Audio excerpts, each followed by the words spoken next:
I want to ask that you remember that the two announcements. The first announcement is that I want to remind you that after lunch, we are off to USIU for a public lecture. We will have students who are joining us over there as well. There will be a lot of questions. We thought we needed a room about that can sit about 150, but the subscription is quite a bit, so it will be squashed. So don't mind the little squashed room, but we'll be able to engage. If you're not able to make it, don't worry, we'll let you know how it went. But it will be pretty much what we're doing, but not as depth, not as deep as what we've been able to do here. Then at lunchtime, please note that we will not be going to Cafe K's. KU is graduating. Did you know that? Kenyatta University is graduating, so they've hired, some people have hired the Cafe Kego, so we shall be at, what's that thing called? Nyamachoma Ranch. Okay, where we were last night, Nyamachoma Ranch, that's the same place. We shall all have our lunch together. All right? We'd like to end at exactly 1 here so that we can go for lunch. Hey, even 1 is late, 12:30, yeah? Because we need to make it to USIU by 2. Okay, so let's manage our time this morning. We've started a little late, but we'd like to start together. As usual, I'd like to say a prayer, so just bow your heads. Father, we thank you for this day. We thank you for giving it to us. We thank you that we can be able to in Kenya. We pray that you give us a wonderful time to resolve what we need to do and give us clarity of mind and focus and be able to give you all the glory and honor and blessing to us as mankind. Through Christ our Lord we pray. Amen. There's a certain lady all the way from Odumo or Kisumu. She is the communications, communications officer in the government in Kisumu, the county government in Kisumu. She has a huge history, not only on stage performance she was a model. In her earlier days, very beautiful black beauty, they say. She is also a journalist and worked and a producer, a film producer. She worked for several media houses before she went into government. She's here to give us a short summary of what we learned yesterday and what we thought, what stood out yesterday.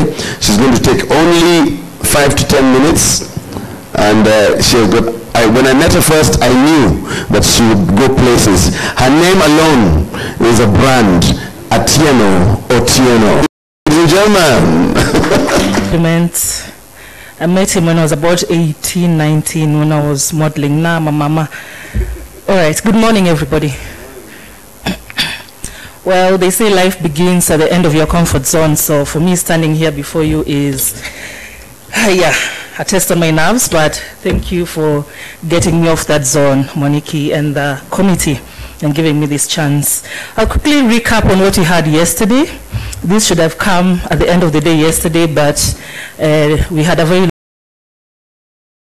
time of finishing and nobody was listening to anything. Please listen to me. We started off yesterday morning with Madame Isabel Mariani. She set the ball rolling with a presentation on CSA's licensing, internet regulation, classification, how France works. They are guided by laws that were set in July thereof. Well, no pornography in France airs after, before midnight.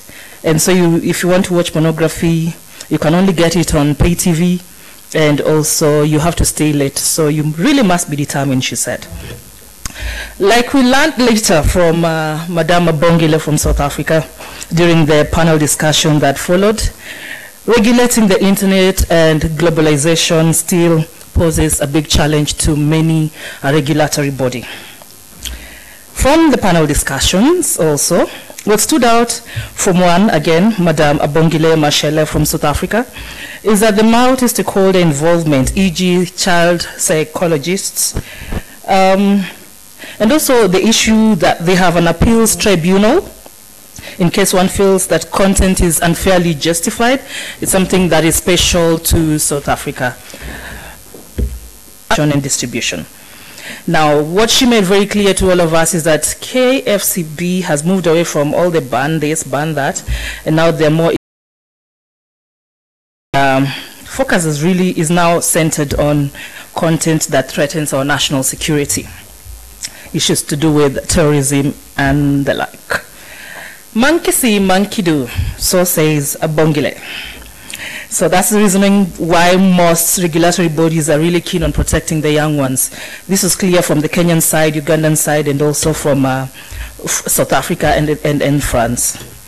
So from South Africa, again, it is now more about self-classification, because globalization and the liberal online spaces a totally new sphere that most are grappling with. So now they feel like self-regulation, self-classification will work better. In Uganda, we learned that the fall of Idi Amin, king of Scotland, was the beginning of legislation around licensing, regulation, and classification of creative content. Two important bodies in Uganda are the UCC and the Media Council. The UCC was established in 2013. And now they even have the National Film Festival, which you can attend. Peter Ikumilu, focused more on the Ikumilu. Focused more on the 40% local content, and there are numerous questions from the plenary. I guess the dialogue continues. Mr. Sigay went on to give us a very clear guide on what it really means to, when you talk about 40% local content. So, in general, the panelists were in agreement that quotas, e.g. the 40% of Kenya, 70% of Uganda, and whatever France gives to independent producers, were all things that can really work, play an important role in stimulating the growth of the film sector. Then we got to learn about USF, where funds raised from penalties, put in one basket, and then can be available for content creators.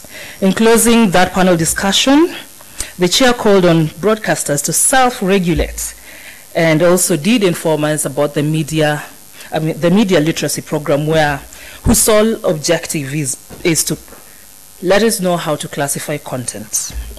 We had a health break, came back healthier, to a presentation by Mr. Barak Ndegwa, who made, he talked to us about the East African community and what it therefore means for the film industry. The highlights of his presentation is that EAC is focusing more on opening the markets, especially in 7 sectors, that is education, tourism, distribution, communication, transport, and financial services. Challenges are many, one of them being very old treaties, and you know, each country has its own regulations, and navigating through that has been a challenge. Now, what came out from Madame Marianne's presentation is that France, being a member of the EU, will soon adopt laws that are being prepared, again by the EU, to regulate the digital landscape. And let me quote what she said, a landscape that is diversified and pluralistic. So they will adapt the laws to make them fit the French public. A lot of debate was on how to regulate and still protect public interest. And back to ESCC, it was clear that ESC has a lot to do. It has a lot on its plate, including countries that don't pay their subscriptions. And some member states, some member states that are not paying their subscriptions, so they're not really committed to that. Again, ESC has including the drama festivals that are now at their 3rd edition, and this is all in an effort to integrate the region and to promote arts and culture. Most importantly, they recently concluded an agreement on double taxation, which is a good thing. As Mr. Ndegwa moves on to bee farming and waits for his son to graduate from South Africa, we actually presented to whoever is coming in to hold that office. Then came the ZIF team that took us through the African Renaissance film, and Fabrizio Colombo took us through a journey from the days of L'École de Soir, the regard to return to Africa. Fabrizio felt actually that to progress to the next level, we need media literacy, we need to let our films travel, and we need to drop reliance on donor funding so that you can be self-sustaining. He quoted Tosh Gitonga urging us all to create Afri-Word. He said now we should have films that one cannot, you know, distinctively tell that they're from Liberia or Kenya or South Africa. It should be just one word, which is Afri-Word. Daniel Nyalose, he of Tanzania films, it was very clear to all of us, her parting shot, apprenticeship. So do not die with music on your lips. Share, teach, nurture. Pick you later. Okay, in terms of archiving, Phoebe called on us all to salvage as much as we can so that those who will come after us can benefit from our historical performances. We took a from South Africa, happy birthday. What do you say after day? Happy belated, but still it's happy birthday. Then Vivian gave us a presentation on Viusasa. She did give us an overview of the global VOD market, video on demand, and all the opportunities there are for content producers. Notable is that this platform production costs and a wider market, and the role of the Kenyan government in funding areas of synergy resources.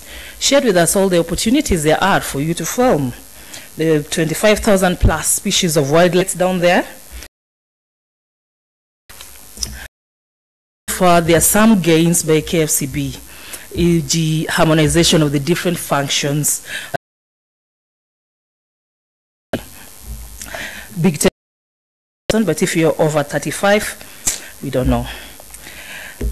Then we did learn about all the policies, the environment policy, film policy, and all the tools that we hope will uplift the film industry. So that will be a breath of fresh air. And the take home was that unity is strength. Don't be divided. When you're in a group, you can apply for these monies from the government. Mr. Yako of UNESCO talked to us about intellectual property rights, international intellectual property rights. So this was about ownership, protection against unauthorized use, and also for the benefit of the society. Anne Hamburger of Raya TV, John Legend, and Mr. Handsome Cariron and then there was Jarrod and Ongeshi Murage. Take home, Nigeria makes movies for Nigerians.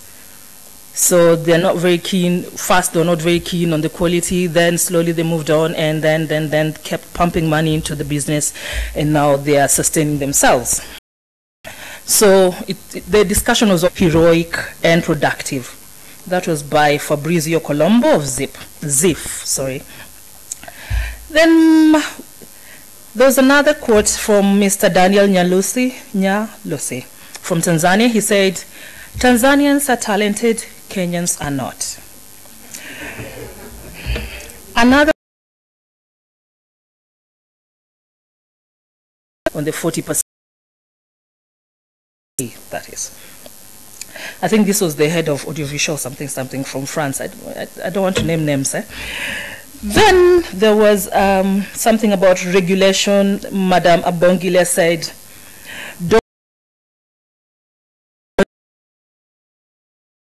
on cohesion. For me, that was a great one. Finally, I think this one you should not forget. People learn and earn as they learn. By one Oliver Litondo. Thank you very much for concentrating. Thank you. Bye. Office and say hi to her at the county office and say hello to her. She'll show you around and take you to Langley. We can have some nice face. Simple. Yes. All right. Thank you very much.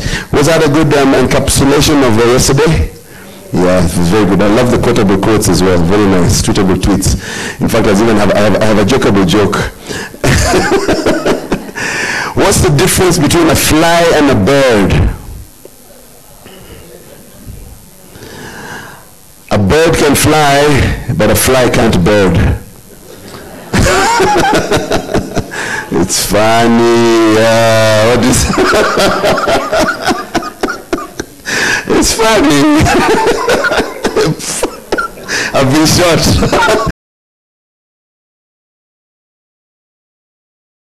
my privilege and pleasure to invite, and we're going to go now deep, guys. It's just a really engaged between teacher. Feet like some of us. Thank you, Moniki. Good morning, everybody. Hope you're doing well. I'm going to call the three French delegates, Isabelle, Aurélien, and Julien, to be on stage with me. And who are the other people that will join us? We have Moniki, we have the lady from South Africa also. Yes. Yeah? And Uganda.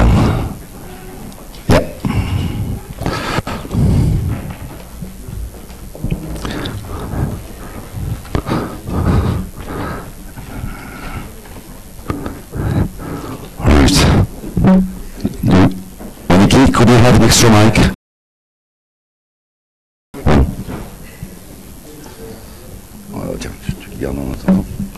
Right. Aurélien Panic from the Ministry of Culture would like to come back to the commitments of the French Ministry of Culture. We will move to that we would like to come back on and also engage with you on many different topics. Aurélien, your turn. Okay, good morning everyone. I hope you're doing well. And as far as I'm concerned, I'm very happy to be here, and it's very great to see all of the willingness and the energy that you have here in Kenya. And so it makes us very confident in the future of this industry in the country. Just before I say anything, I want just to say something that we had the chance to see a glimpse of what you're doing here. At the cocktail party, we saw some trailers of the movies, and I have to say that we heard a lot about money, and of course money is important, but you have to stay attached to the quality of the contents you're doing, because you already produced qualitative content, so don't lower your expectations. Just try to make the quality contents you're doing profitable. And how can you make it profitable? Well, for us in France, for instance, we think that structure.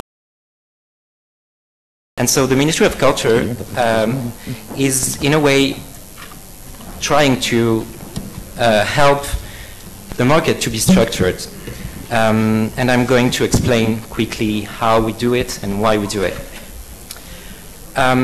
First of all, we want to say that public support doesn't mean only charity, because we heard a lot the word charity before, and we think that public support doesn't go always through subsidies. And even though the subsidies from the CNC, they're not charity, it's just useful redistribution between the actors of the markets. But public intervention can also be done without subsidies and without money. And that's what I'm going to try. We have the regulator, the CSA, and so we also have the Ministry of Culture, which I represent. And we try to support the industry and the private initiative by organizing and structuring the market. How do we do that? Well, we have several actions. Well, the first action, which is going to make...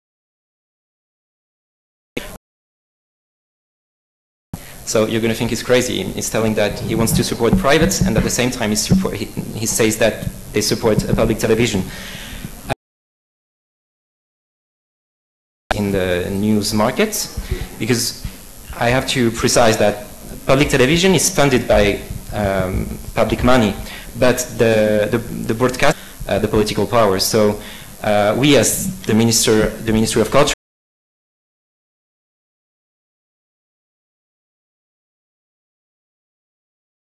the president, and you have to say nice things about the president. No, they can say whatever they want because they are free. We are very attached to the freedom of speech, and so we can't give them any sanction. The sanctions come from this lady over here. If they say something, we have some sanction. So encourage to broadcast risky and innovative content. So this is what we think, that public TV has a key role in this, because the public television doesn't rely on advertising. And so they can broadcast innovative content. And then, for instance, I have this example that they started to broadcast sometimes documentaries. Actually, private sector wouldn't do that because they would be afraid that there is no public, and so that they wouldn't.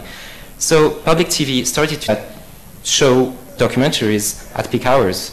So in a way, this is how we think that the public television can help and to show and to encourage private broadcasters to be more, to invest more in documentaries, in local production, and not only rely on cheap programs that are maybe more secure, but that are less interesting for the public television. It's the archives. We heard a lot about archives in the last days. The French ministry is funding the archiving of the audiovisual contents that are broadcasted on TV. And so we are in the end of a big digitalization plan, and so now we're quite happy because we have the institute in charge of the archives is having one of the biggest digital funds of image in the world. And in France, we believe that we have to support it because it's a long-term investment. It represents a lot of cost at the beginning, but actually, we can also make a bit of money about that because the institute in charge of the archives in France is commercializing these archives to the broadcasters who want to use this image for news, for instance, or even if they want to, even for the filmmakers who want to use archives or just charity, that the CSA to invest even more than they are required. And as a result, public television is the main contributor on the audiovisual markets in France.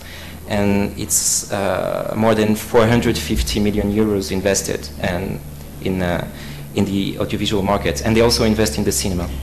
But this is the first main action that we think is important as the Ministry of Culture to help the whole industry to grow.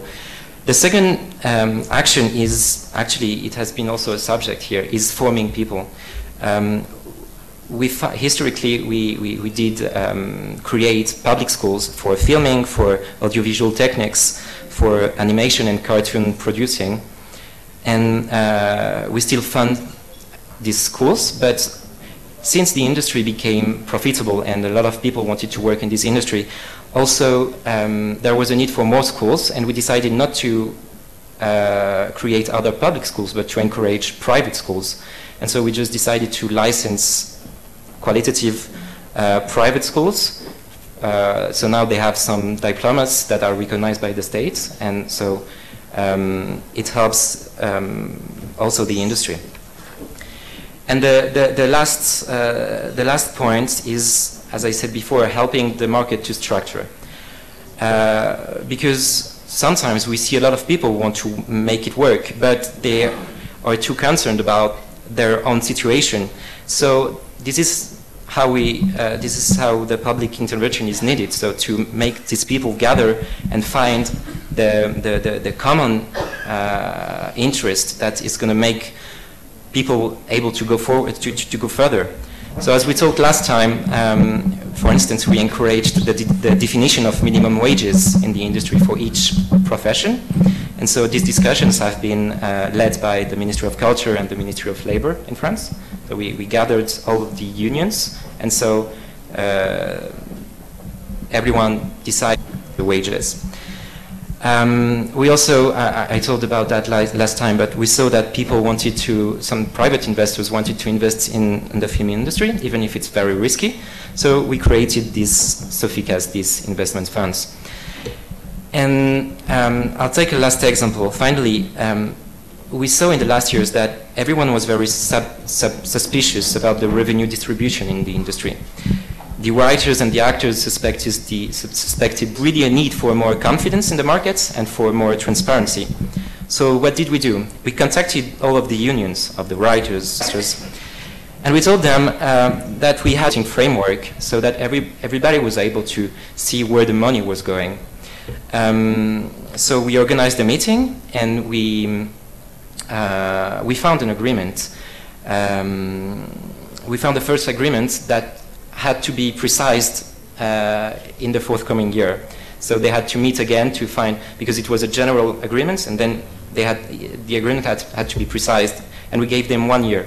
If after the 1 year they didn't find an agreement, we as the government would take the decision. It was a bit pushy, but in the end they found an agreement. Everyone found an agreement without that we had to take the decisions. So everyone took the decision altogether. So I'm going to finish now. My point is that public intervention is not only about money. It also means that there is a need for a strong political will to help the industry to go further when we see that the industry is not going further enough.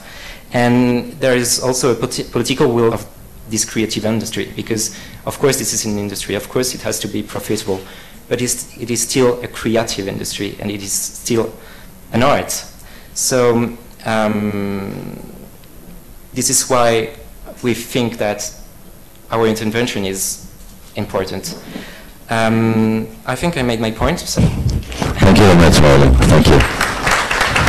Allow me to the offshore network, because it attracts a very few audience.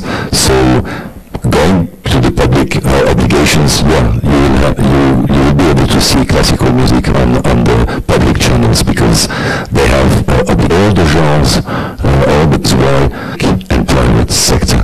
The private sector, as Aurélien explained, is totally depending on sponsoring and advertising, and we have to do that with seducing the most number of people compared to the public, which because they have some help from the ministry, can really offer to the audience a large difference of programs in order to really give the diversity. That's the key word for the public sector. Now I would like to invite Julien now to tell us a bit more about the cinema ecosystem. Before starting my presentation, I would like just to comment on man films were forbidden in France. I wouldn't like you to believe or think that we forbid films in France. It never happens. On the end, we emphasized and explained of films.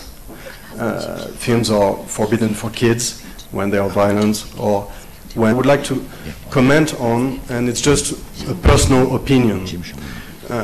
There was this idea that the of films, of an industry.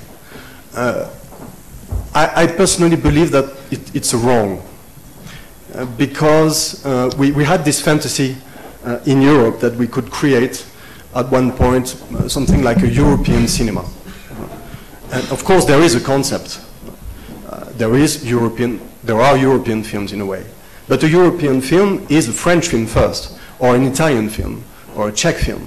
And even in France, you could identify a film with a Corsican identity, for example.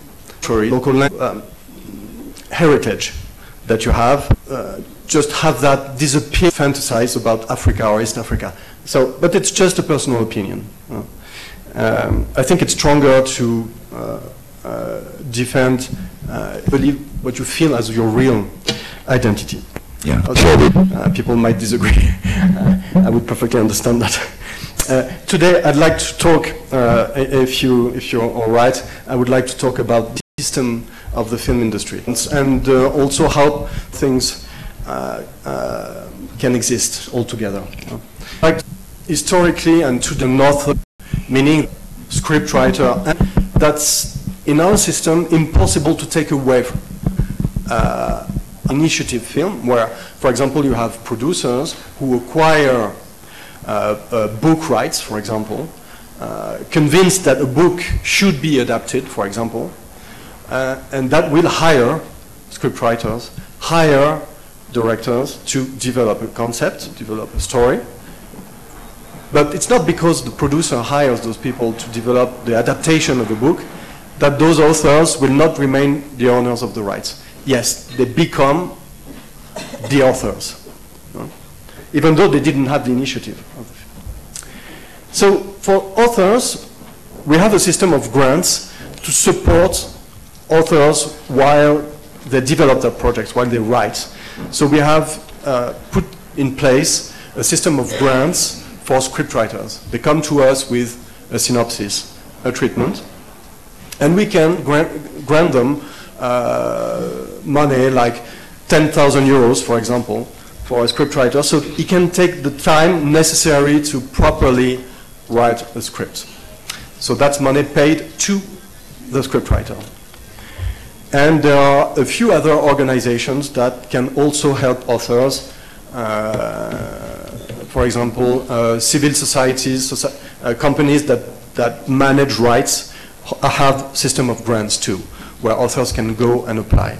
It's selective, it's not everybody, but many grants are given for writers, for shorts, feature films, for animation, etc.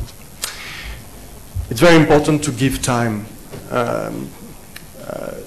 because we believe that the time is, in a way, helping to better write and better produce.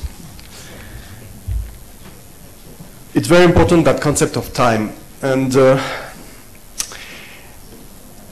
I was in Nigeria 10 days ago, and it was, of course, absolutely fascinating to discover that industry and the energy and but the pace of production is completely different. And there was a bit of a misunderstanding because it was difficult to connect a super fast production system with our system that's super slow in a way. For Nigeria, it was, yes, we have to produce to make money, I want money in my pocket, etc. And then when do you take a breath, you know? And where's the quality? Where's the production value? So I tried, you know, it's difficult. And then I said, okay, maybe for some of your films, some of your projects, maybe you could consider producing differently. So there's a discussion. But it doesn't mean that this system has to disappear. It should go on, of course, because it's sustainable. It was the discussion of yesterday. Of course, the film industry is a business. It's not anything else than it's business, but we believe it's business and culture. So that's also the discussion. And we consider any work that's produced a work of art. Even though personally you might consider a romantic comedy that you don't like crap, in fact, it is a work of art.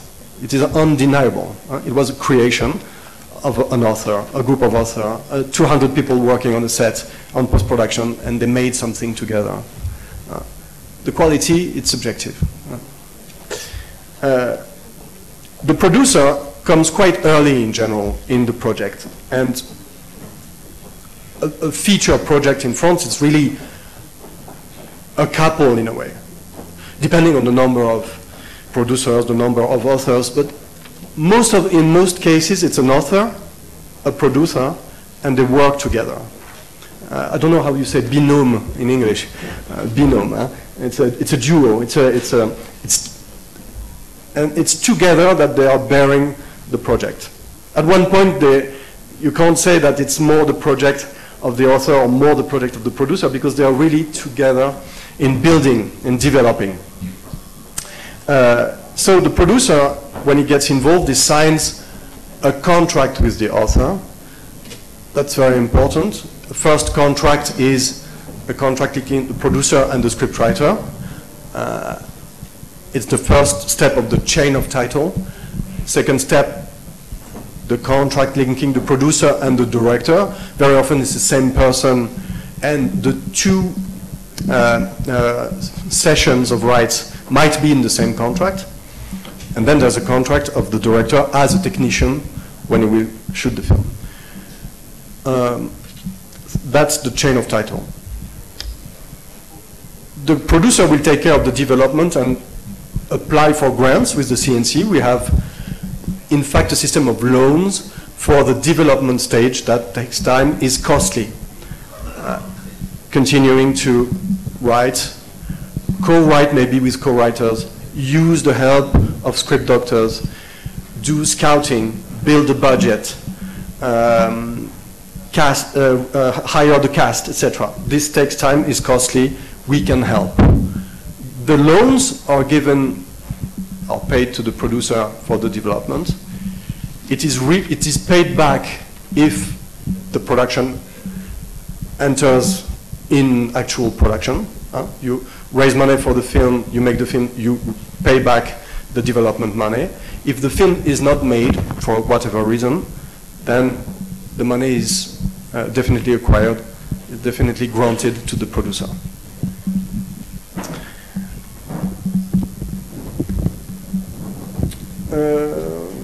Yes. Okay, that's.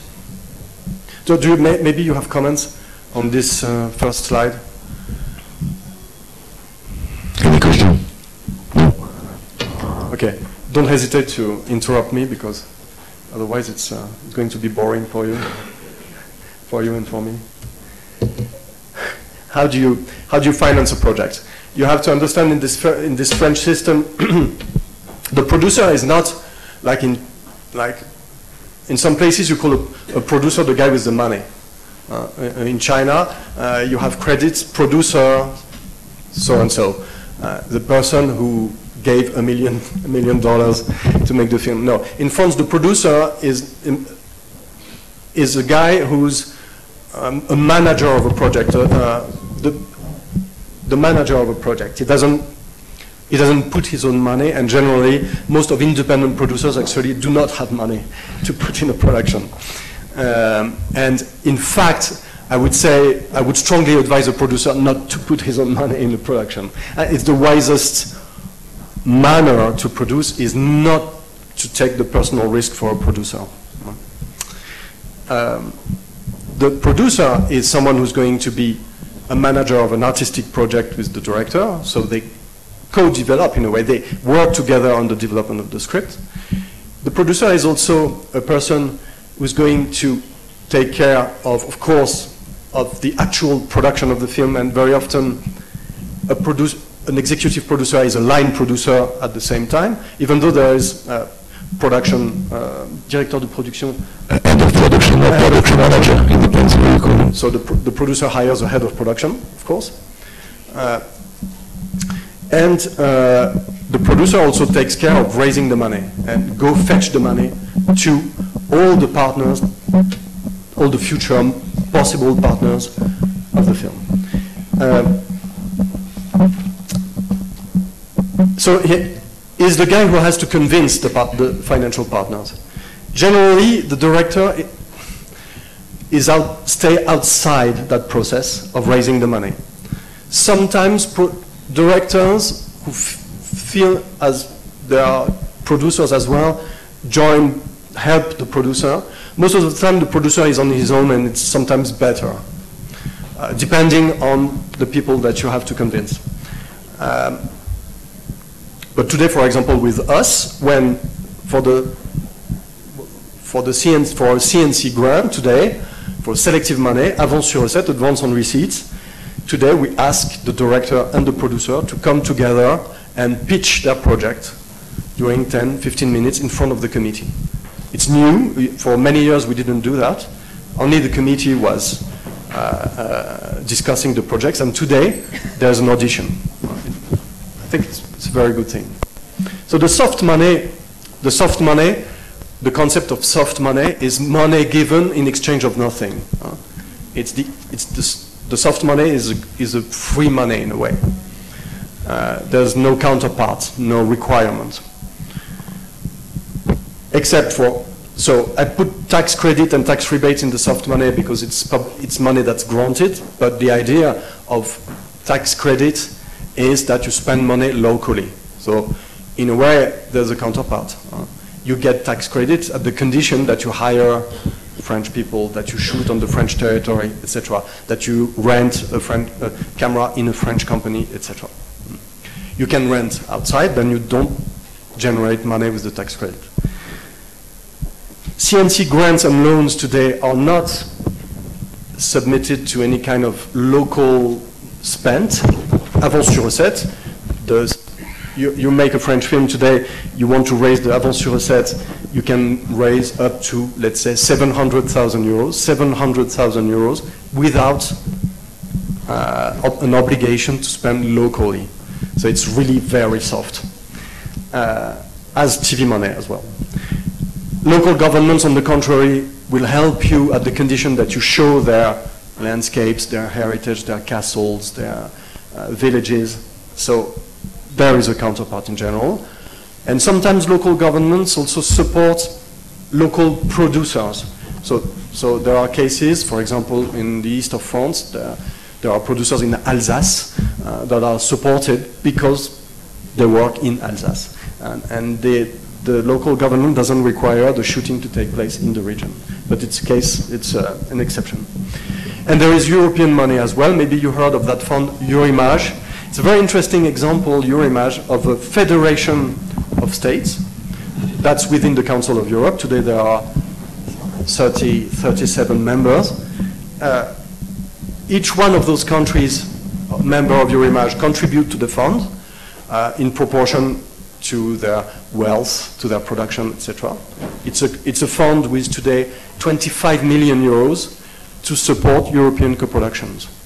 And the grants can be up to 500,000 euros. In fact, there are loans, free loans, that you have to pay back. But it's meaningful money. I generally say cheap money. It's a free loan. And it's a great example, I think. It's very inspiring for, and it actually exists in South America. Maybe you heard of Ibermedia. Ibermedia, Eurimage are collective funds, regional funds. Today, ASEAN countries are trying to build Film ASEAN, 13 countries, and they are looking very closely at the Eurimage model because it was very powerful to encourage regional co-productions. And without Eurimage, probably there would be less European co-productions. But that could be, by the way, an interesting idea for the East African community, what we've been discussing yesterday, to have a fund for the whole of East African countries. And the way it works, it's like any selective fund in Europe. It's a committee choosing the project they consider the best, and it is mostly based on script. I probably mentioned that already, but script is really the heart of most of those selective systems. And then the hard money, with strong counterparts, it's distribution first, local distribution. A French producer needing to release, to have a kind of insurance to have his film released later on the market, goes to see a distributor that might be one of his financial partners or not, because you get an MG or you don't. Minimum guarantee, is it a notion that you know, or maybe I should explain? Minimum guarantee, are you familiar with the concept? Some people know what is an MG. Do you know the concept of minimum guarantee? Okay, it's the idea that a distributor will give you upfront, a sum of money, considering that it will raise at least that money when he releases the film. So it's money for production. You haven't shot already. You are raising money to make your film. You go see a distributor with a project, a director, a script, a cast, and you might raise the interest or not of the distributor. And if he's really interested, if he thinks there is big potential on the market, he will give you upfront, before the film is made, a commitment, a promise that he will give you 50,000 euros, 100,000 euros, 2 million euros for a big film, depending on the distributor, depending on the film. Bear in mind that All this is based strongly on the director, the script, the cast. It can be meaningful money in some cases, an MG or no MG. But also a distributor can get involved without MG, without putting money up front, saying, yes, I will release your film. I cannot give you money today, but I will release your film. And then you negotiate a commission of the distributor when he releases the film. Commission is the way the distributor gets paid. And maybe we can talk about the waterfall later. Television is the next step. Television takes its decision on the basis of distribution, considering distribution. You go see Arte, you go see TF1, you go see France 2, and you try to get the TV money for your film. They are going to get involved at the condition, generally it's a very strong condition, that a distributor is involved in your project. Why? Because the value on the market of a film is born thanks to the theatrical release. It's only thanks to cinemas and the success or absence of success of a film on the theatrical market that a broadcaster will have an intuition that of the value, a knowledge of the value of the film on air when he broadcasts it. So you need distribution in general to get TV, except on certain cases with Arte, because Arte is really a cultural broadcaster that sometimes gets involved without distribution deals, because they are freer in a way to invest than most broadcasters. But today, there is a trend for Arte to pay close attention to that notion of distribution. You build value on the theatrical market, in festivals, on the theatrical market, and then the film has more value for your grade, on your grade. The video market is very small. Today, there are still MGs coming from video editors, but it's a market that's shrinking. Sales, very important. You can raise MGs also with sales agents. 35 companies that do sales in France. The producer goes, see the sales agent. Are you interested in my film? Do you think it has potential internationally? And the sales agent takes the film and manages the international career.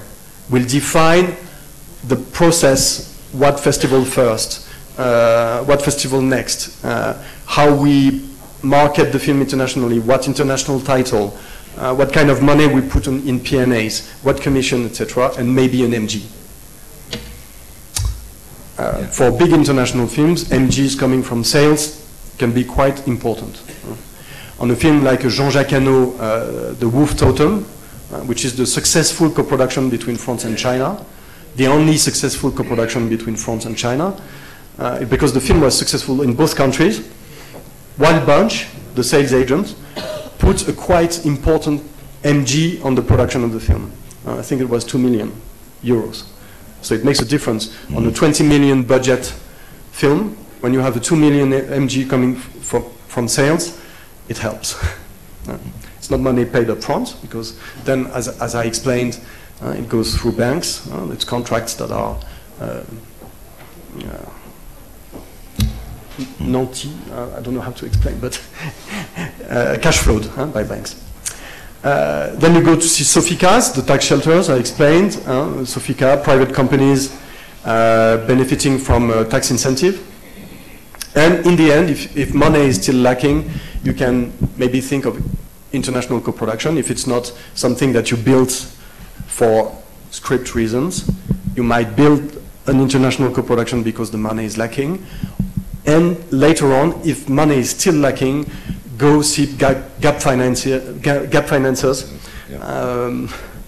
les usuriers of the system, the people who really benefit from your despair, and take 20-25% rate credits.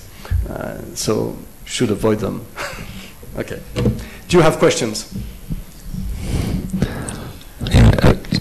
add that what Julien explained is very important, because even for those MG and the different sources, that helped the producer to finalize his financing plan. Even if MG, for example, for the sales, of course, the company that will be given the exclusivity for selling the film will reimburse from the MG is just an advance of money, and then as soon as the film will start being sold, then the company will recoup first the MG that it gave to you. But when you have to finalize your financing plan, you definitely need this money, and it helps to go and cover your entire budget. All right. The CNC and oh yes. Yeah.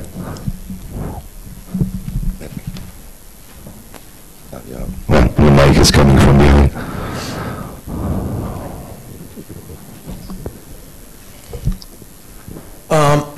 What happens if the executive producer borrows heavily for the project, and then it goes down? He cannot raise money, and he's in heavy debts here and there. What really happens? And again, what is the recovery time for the money that he is borrowed?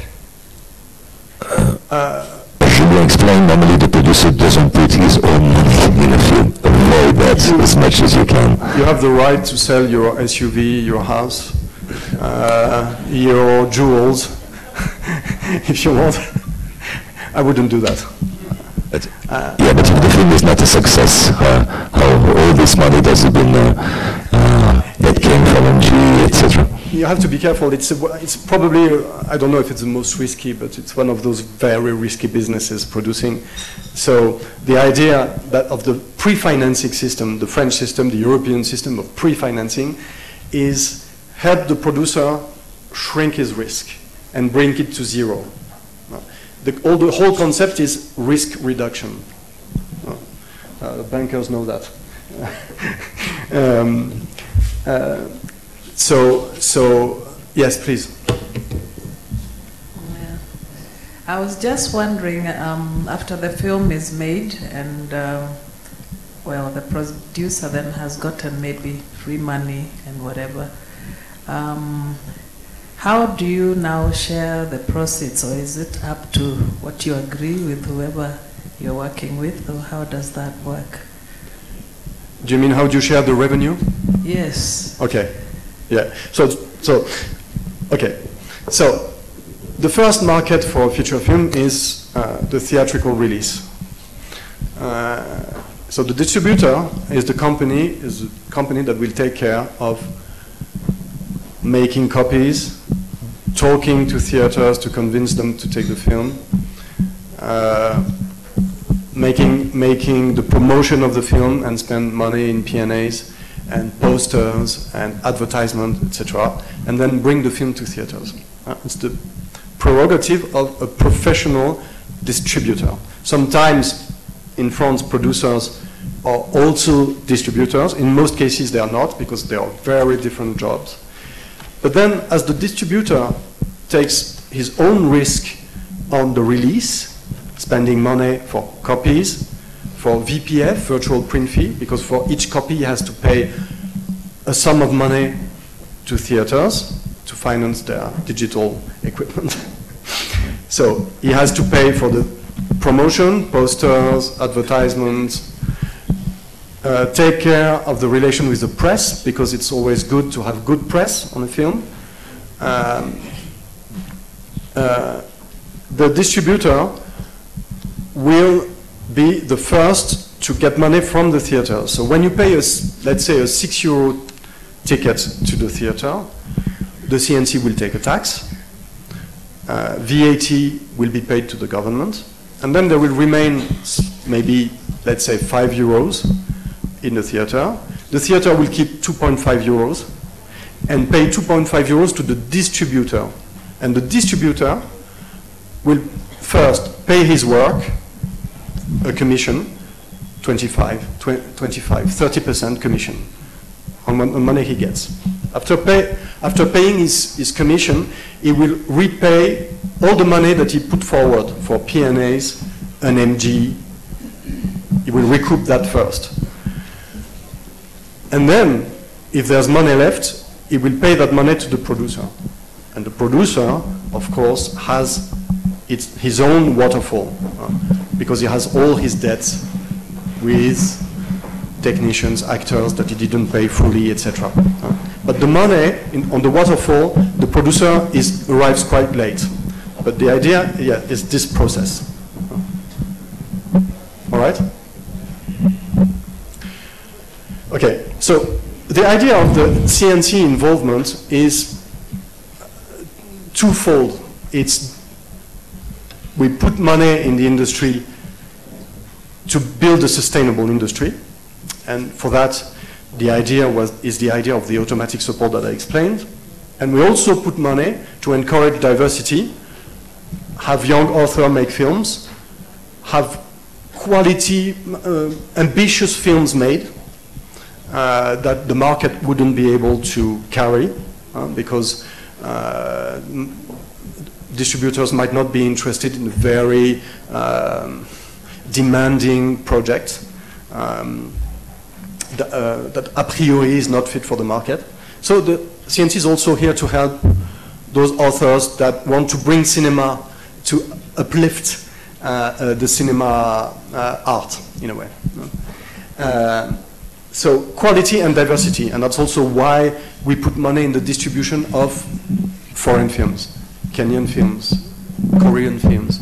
We help distributors with grants to release those films because the audience is interested in those films, and it's risky for a distributor to release a Georgian film, for example, an Iranian film. So we help. The idea of a tax incentive is, of course, to develop the industry, to develop local activity, to develop tourism. You know that when you attract, for example, Indian Bollywood shootings in Corsica, in the Alps, the impact on tourism is super strong. Images of Corsica can generate 200,000 to 250,000 more tourists the next year. So the impact is super strong. So you have to bear that in mind. And we talked about tourism yesterday. Film is an extremely powerful tool to attract tourists. It emphasized the need of an incentive tax installed in Kenya and other countries to avoid those films to be shot in South Africa, like it has happened for so many years. What is the motivation of a distributor to get involved in your project? Sometimes it's pure passion, and then we help some distributors, like small companies like Epicentre, can get involved in an African movie because the distributor just loves the movie and he considers the commercial potential secondary compared to his own passion, and then we generally help him. That's why sometimes they put MGs on very risky projects, but most of the time distributors bear in mind the market. They take a risk because they know the market will be welcoming in a way. Why do you put 1 million MG on Marguerite, which was the story of Florence Foster Jenkins? It was a story of a wealthy American woman who lived in Paris in the 1920s, and she was convinced that she could sing. She was a very wealthy woman, so most people were really kind to her. Yeah. She was absolutely incapable of singing, but she believed in that. And the story is both funny and dramatic. And the distributor, when he saw the project and who was the director, who was the actress, he put a 1 million MG because he knew that there was huge potential on the market. No? So it's generally considering the potential on the market. So the type of intervention is generally putting an MG and, of course, negotiating a commission. Negotiating also the amount of P&As that the distributor is going to spend because it's always wiser to anticipate the P&As, because the P&As is the tricky part. Consider, for example, what happens, and generally what happens when an American distributor, I'm sorry, but it's not to blame American distributors, but American distributors or big studios release big French films. Even if it's a success, generally the studios or the distributors oppose crazy amounts of P&As. So if you have negotiated that beforehand, it's in a contract, you said, no, you will not spend more than 500,000, 1 million, 2 million, 3 million euros in P&As, you can oppose that to a distributor that pretends that he spent more. And if he doesn't want to pay the remainder of the revenue, then you can go to court. No? Of course, it's not the best way to work with the distributor, but contracts are there to protect your interest, of course.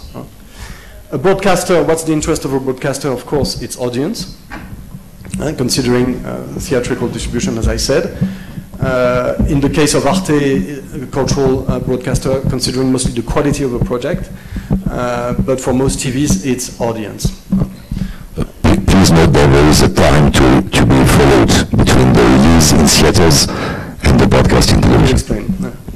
And then the sales agent, of course. Some sales agents take films out of passion, of course, but mostly because of markets, because they have a knowledge of markets. Sales agents are travel all year long, meeting their buyers, and they generally, in each country, have a buyer or a couple of buyers that are their favorite one, and to whom they are going to give priority for their catalog. But they have a very, generally a good knowledge of the trends of each market, what's going on in Taiwan, what's going on in the US, who are the buyers, what type of amount are they going to pay for that film. Okay. All right. Are there questions on this?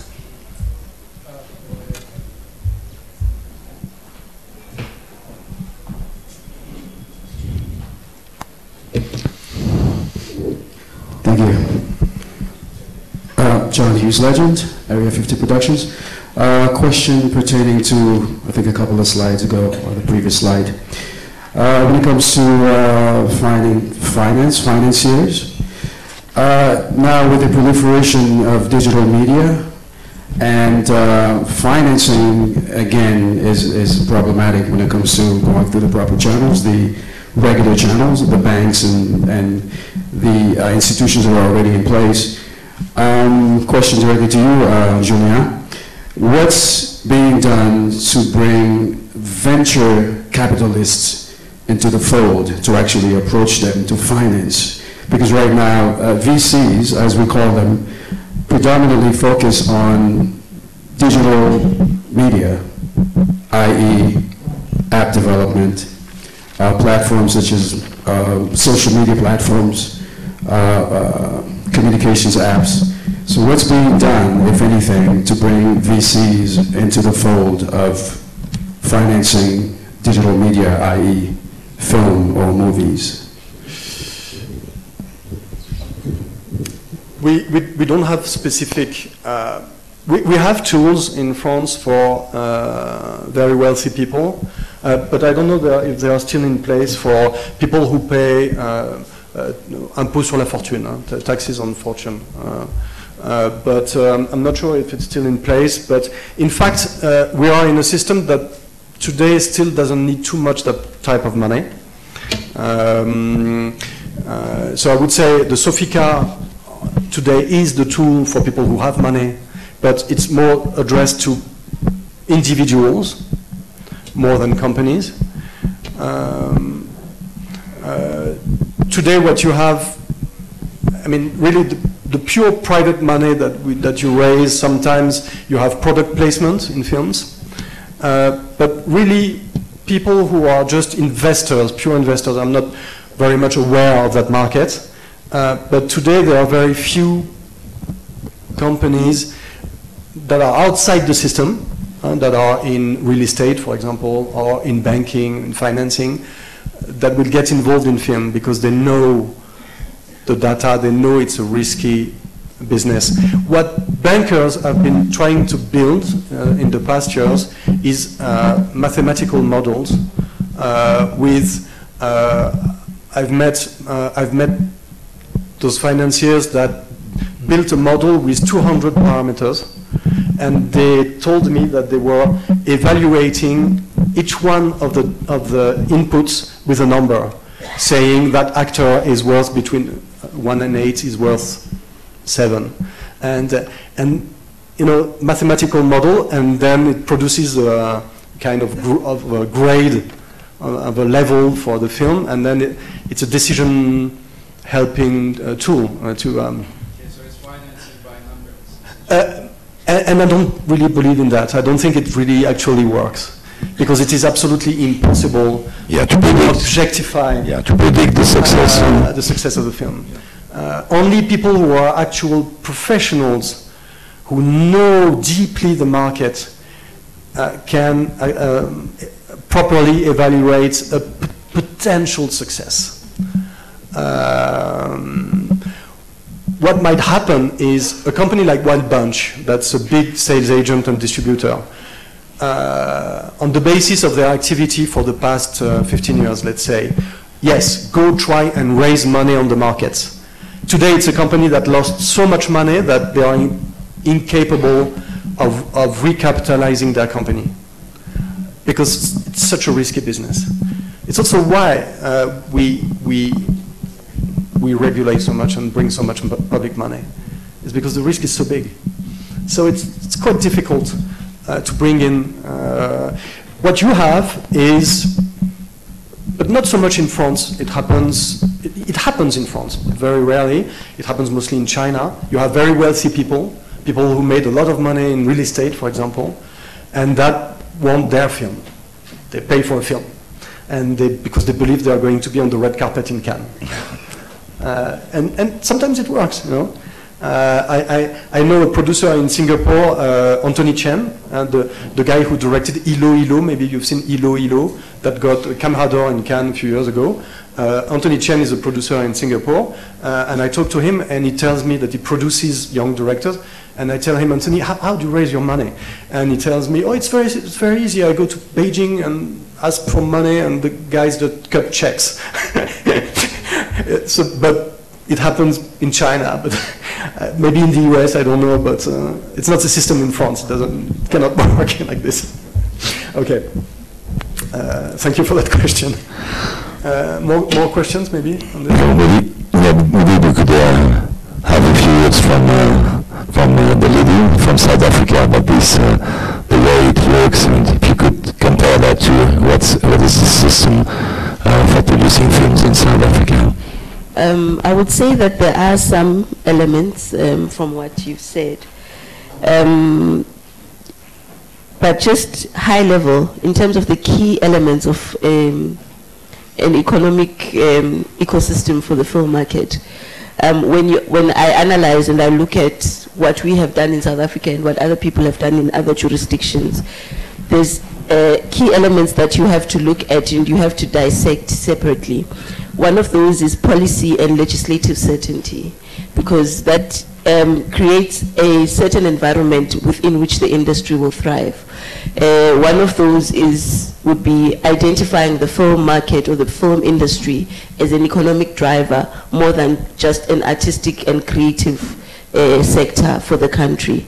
And I think that was one of the key elements that our government acknowledged a couple of years ago, in that when you look at development corporations that are set up to fund industry and development of markets, different markets, be it mining or any other markets that you find in South Africa, they acknowledge that the film industry is one of those. So funding of film productions is not only limited to institutions that are set up for funding of film productions. That's one thing. The second thing is the funding, obviously. And I think the ideology of our government is a developmental ideology. So government believes that we need to be involved more so that we can stimulate the growth of industry. So there's a lot of government involvement and government funding in terms of the different film productions that you see that are coming out of South Africa. You need to have skills in order for the industry to thrive. And the skills is not only just a person who will hold the camera, it's not only the person who will be acting, but it would be, like you'd said, the producer, the marketer, because a lot of good productions fail because there are no good marketing skills linked to that production. A lot of good productions fail because the distribution market is not necessarily beneficial for the industry in that country. That's one thing. So you need skills, you need film schools, and I think one of the things that has happened in South Africa in the last couple of years is that we've seen a number of film schools coming up, either led by government or some of them in the public universities that are producing the required skills that are assisting the industry to grow to be as developmental as it is right now.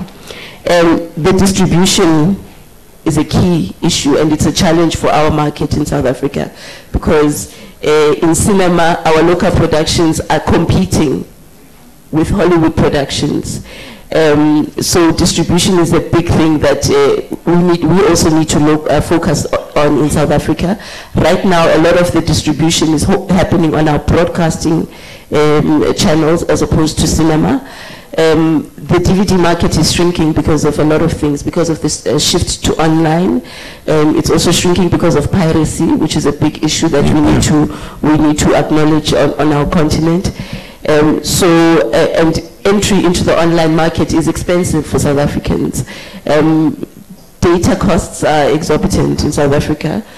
So it's not easy to stream production. So a lot of people watch their content from broadcast platforms, particularly the public broadcaster, in terms of our laws, has a responsibility to contribute towards local content production. So they have a responsibility to commission local productions on an annual basis that are telling South African stories. But I think the private sector has also come on board.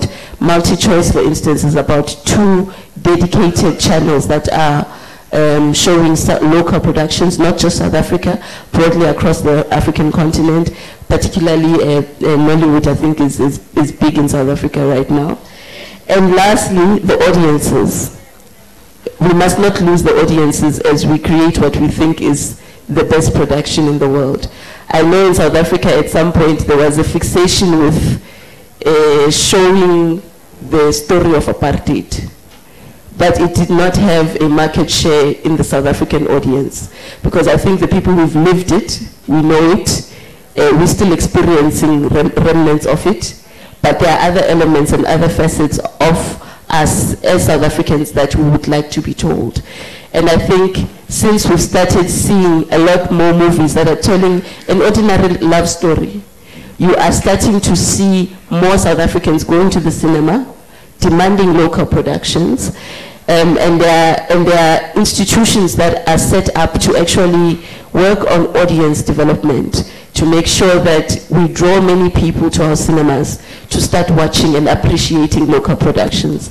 I'll give an example. There was a production by Akin Omotoso, who is a South African producer. He's originally from Nigeria, but I think he's now in South Africa. He grew up in South Africa. It's a love story that they produced. They put it in one of the cinemas, but in the first week it didn't do so well because the marketing was not so great. But the distributor decided to take it off. But then South Africans are the ones who started using social media platforms, different platforms, to say, why do you take out our story? Because we want to see the story. So if you create that market, that will be the propeller of the industry. I think it's very important. Now, when we look at these different components, as South Africa, we've set up key institutions that are driving these things. One of those is the National Film and Video Foundation, which is more like your film commission here in Kenya.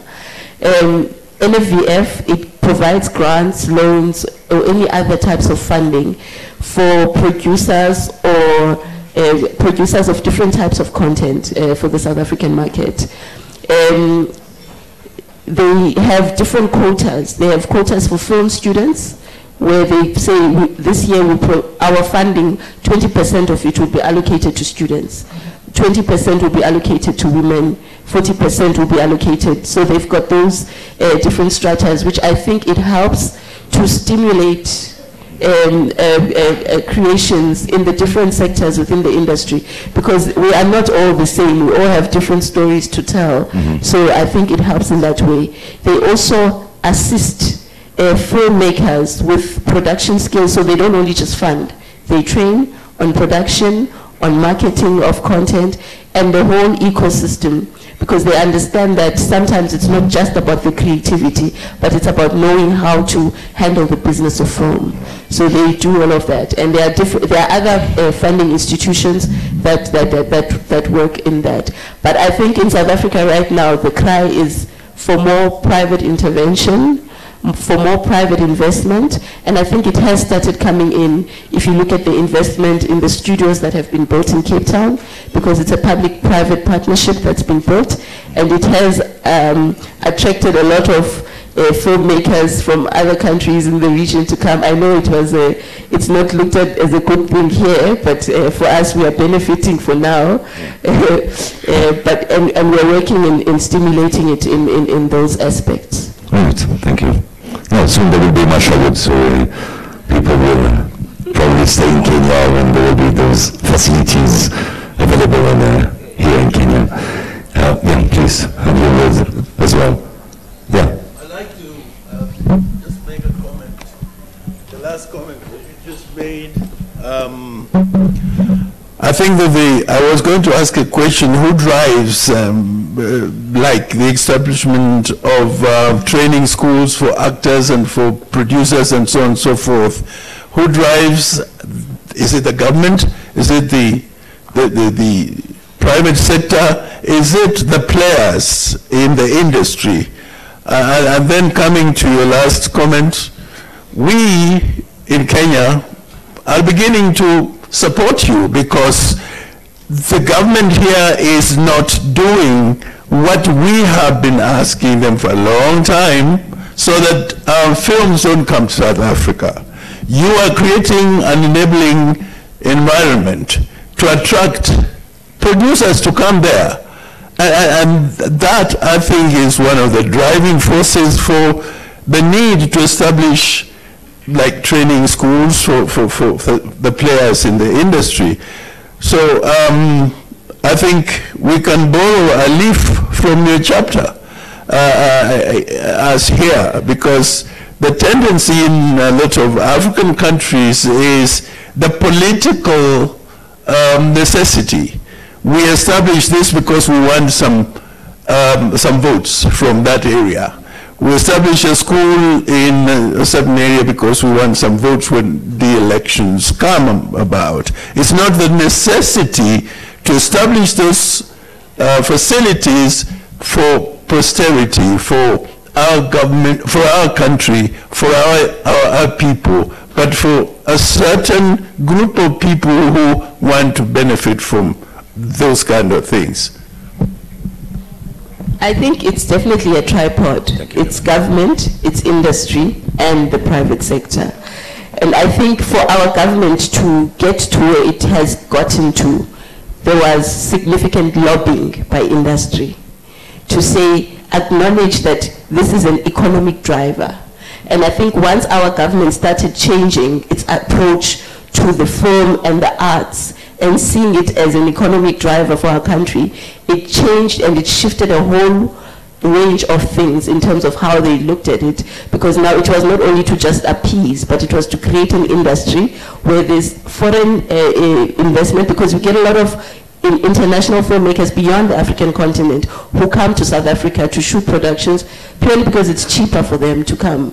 So it has helped to create that enabling environment, and I can't underemphasize the role of government in creating that enabling environment. Yeah, and you started to do that a long time ago. I remember in France knowing a producer that for the Toulouse Marathon opportunities to go to Cape Town to shoot a series that was supposed to happen in the south of France. The landscape in Cape Town is quite similar to the Côte d'Azur, and it was amazing because they were taking all the comedians, all the actors to Cape Town, and the producer was telling me, no, it's even cheaper for me to go because I will find all facilities.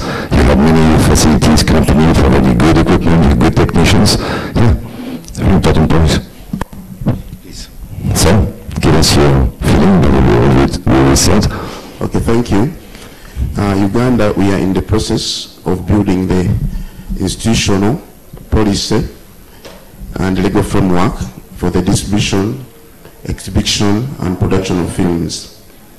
Like I told you yesterday, we had a legislation in 2013 which set up the Uganda Communications Commission, which commission was given the mandate of licensing distributors and exhibitors.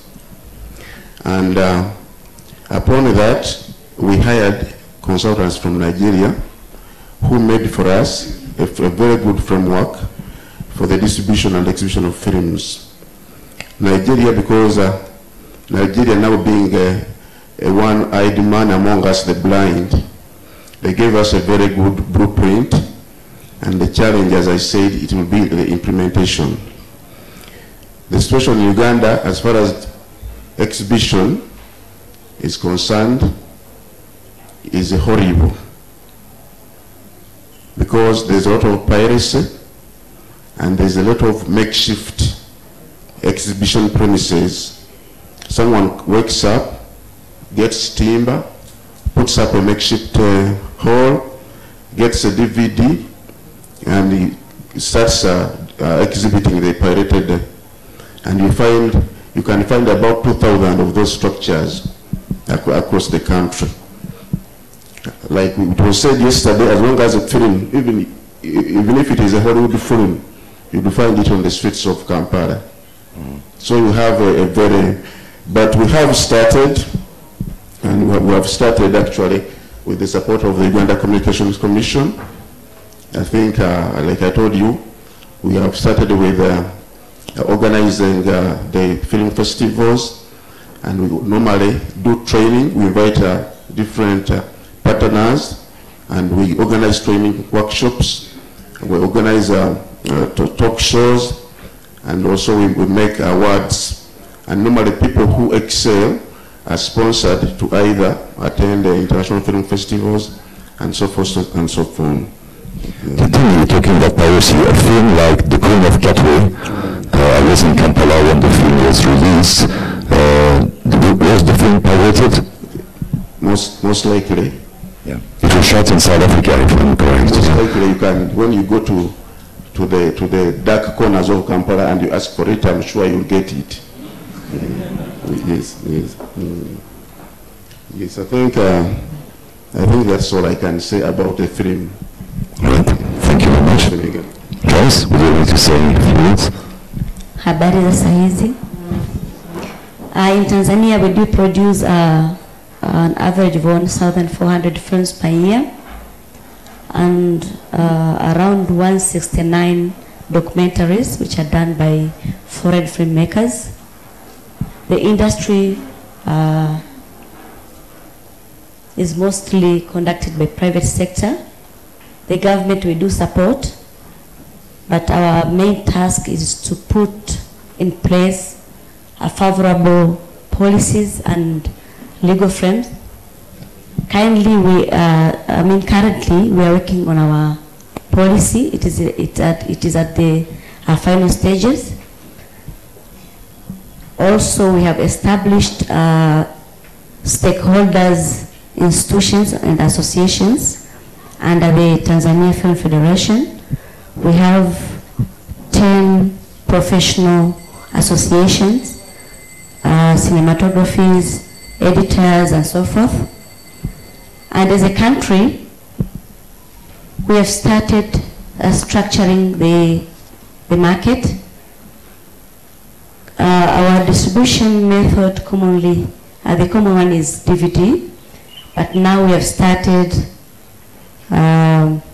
online distribution. TV, cinema halls. But as you know, we have some challenges. We have challenge in the area of professionalism and specialization. You can find a Tanzanian film, a director is a script writer, is a camera person, and so forth. And also, we have started to review our curriculum. University of Dar es Salaam has started a film degree. Tanzania, Dar es Salaam Institute of Technology, they have also started a diploma in multimedia and film technology. The Center of Excellence in Bagamoyo is called TASUBA, Taasisi ya Sanaa na Utamaduni. They have started film department, and the University of Dar es Salaam, University of Dodoma, they are also awarding a film degree. So we are trying to restructure the industry, as I said, and we are trying to improve quality. We are very good in quantity, but we are still running in the quality. About co-production, we are doing some co-productions with Sweden, some of them is Ghana, and few with our friends in Kenya.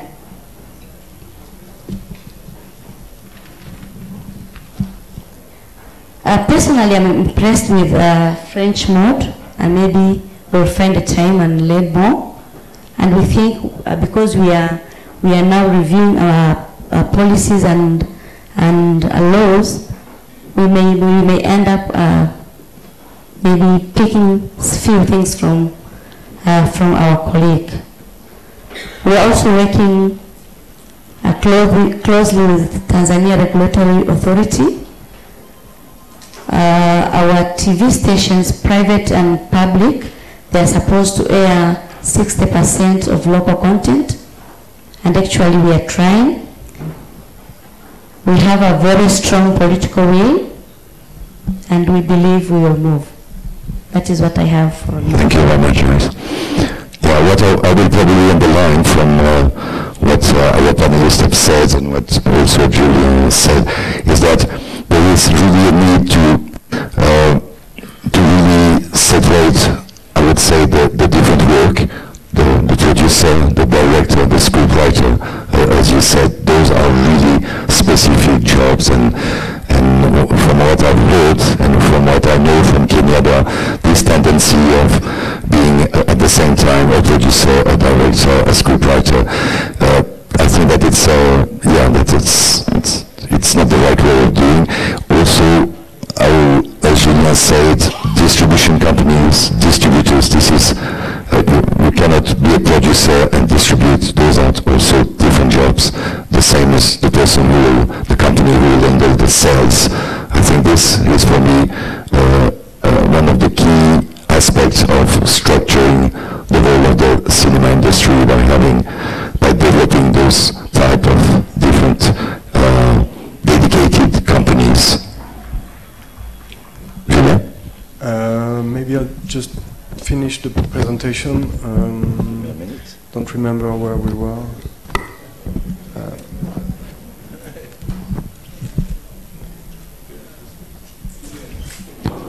Could you come back with the last slide? Yeah.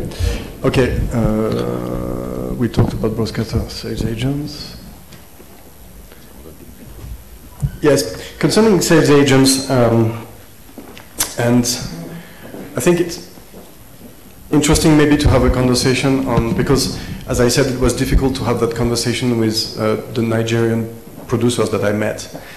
The idea of maybe having at least part of an industry with an international ambition, because it's perfectly legitimate, and I think it's the first thing to do, developing a local industry for the local market. But maybe it's good also not only for prestige, because it can help the prestige of a country, the prestige of a director, but also for business to make international co-productions and see also to make films that have a potential abroad. And For that,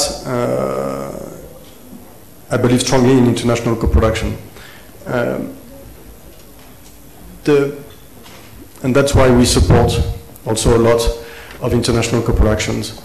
The genius for me of an international co-production, maybe I'm repeating myself, maybe I mentioned that already, but I think it's good to repeat that. It's for a local project, telling a story taking place in Nairobi, let's say. And I think that Tosh is not here today, I don't think so, but benefited a lot from his collaboration with the Germans, with Tom Tigver.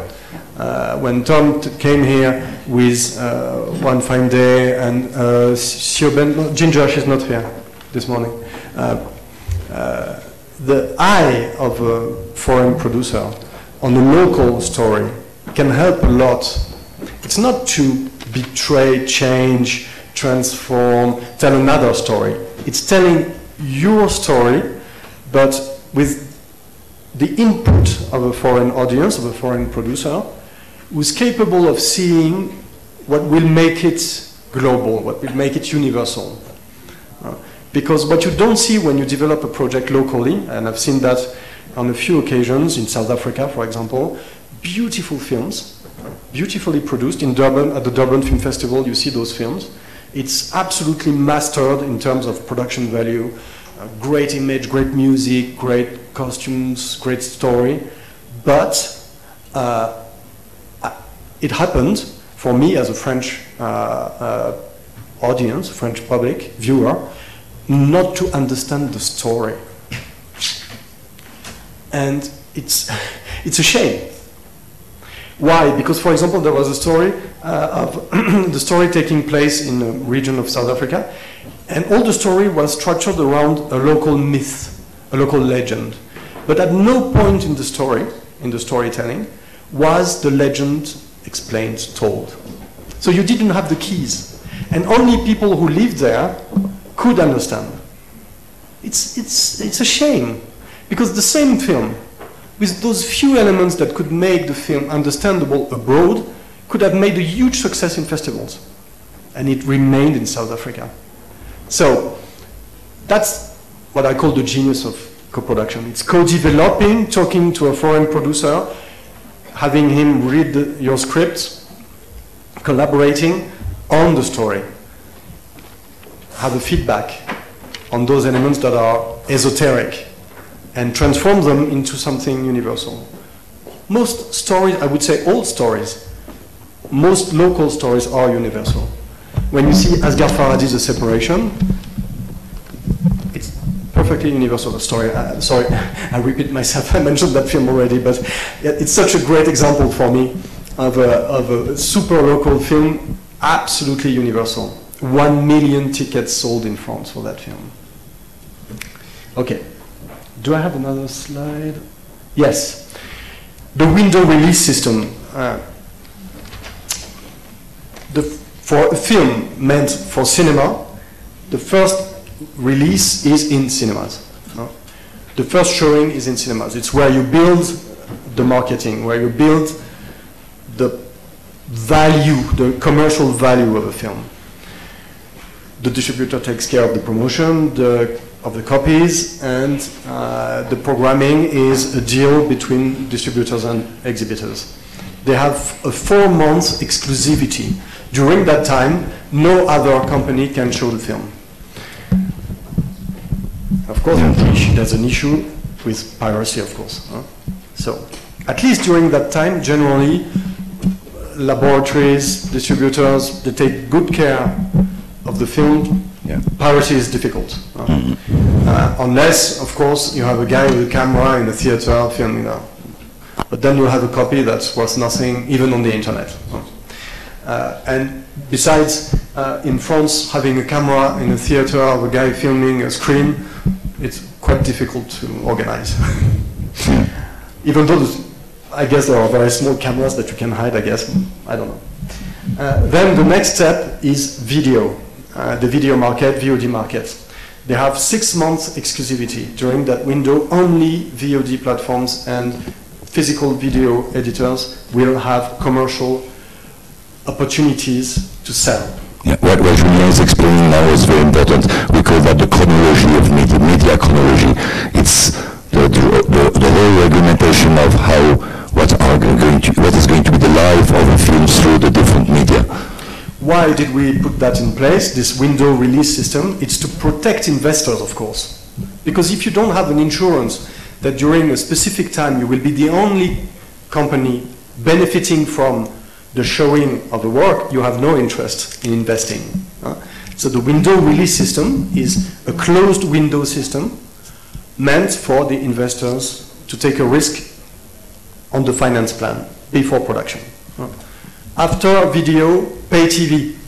Pay TV at the 10th, 9th, 10th month with a 12 months exclusivity, 12 months.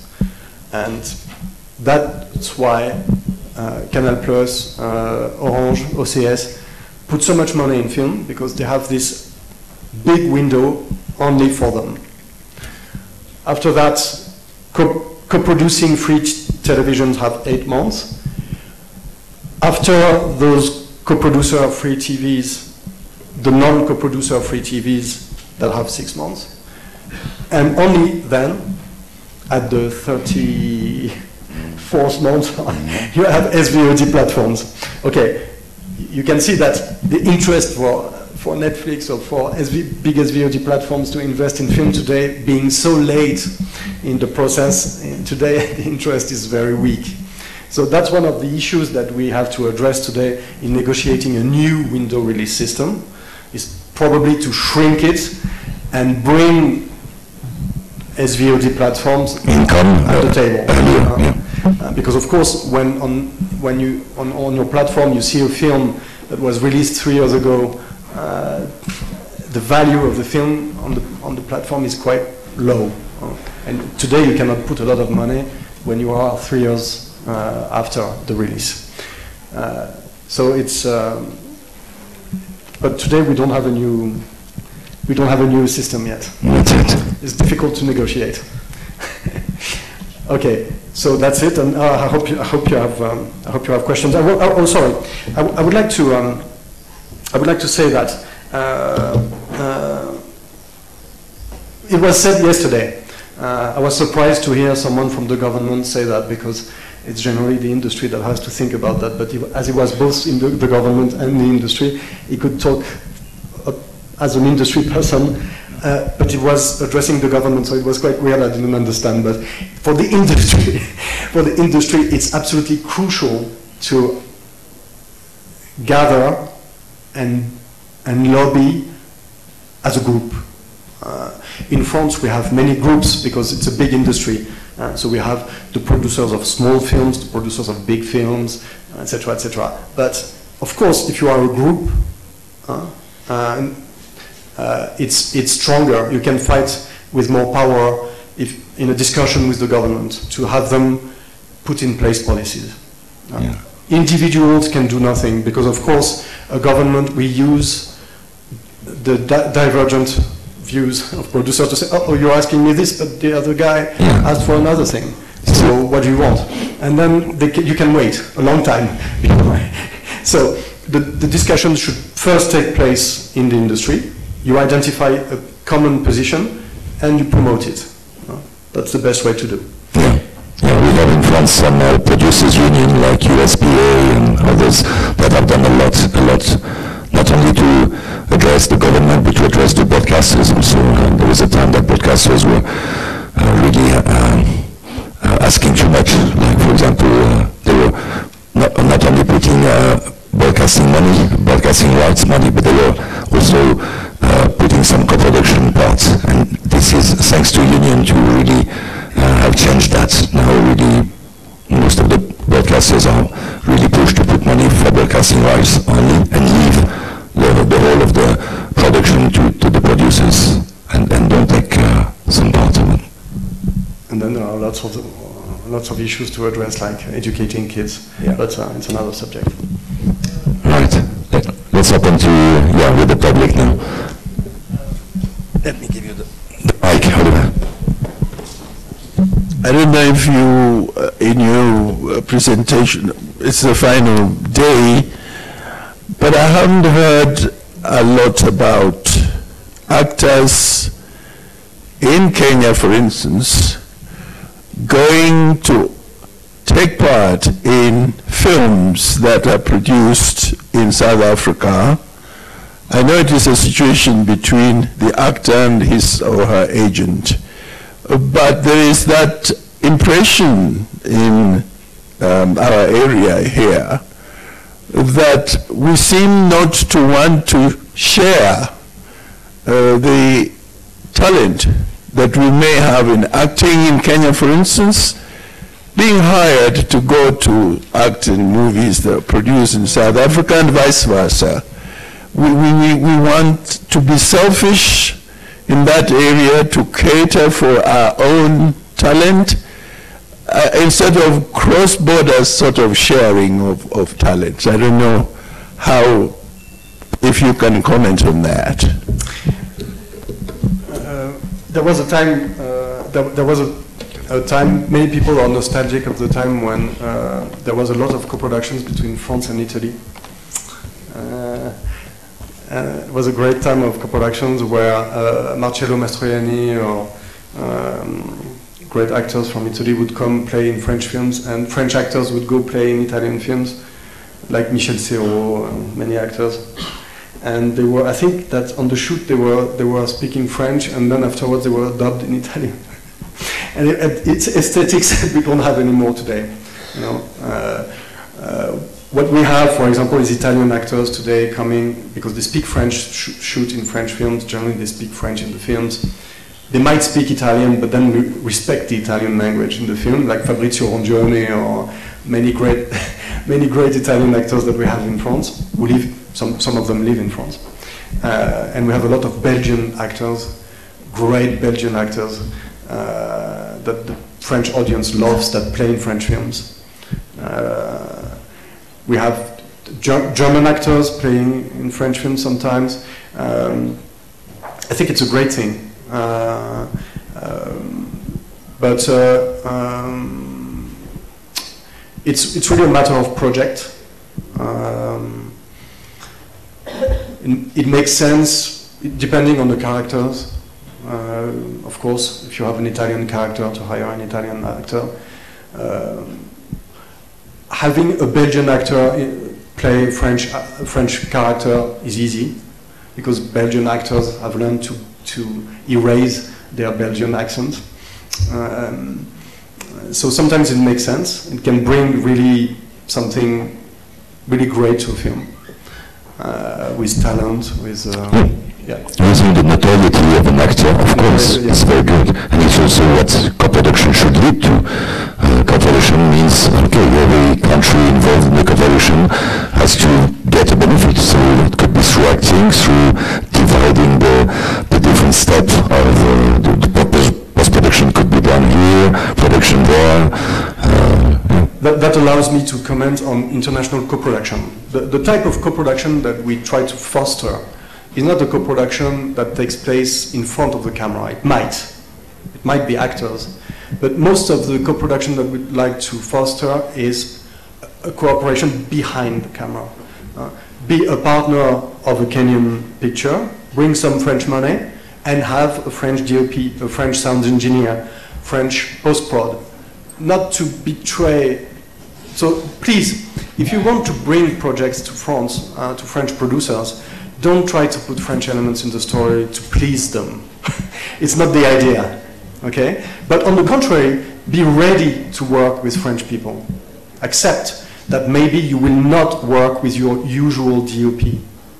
That it might be good for you to have a French DOP or a French sound engineer or a German or British, but you have to be ready, because what I really dislike is an author from anywhere, Turkey, whatever.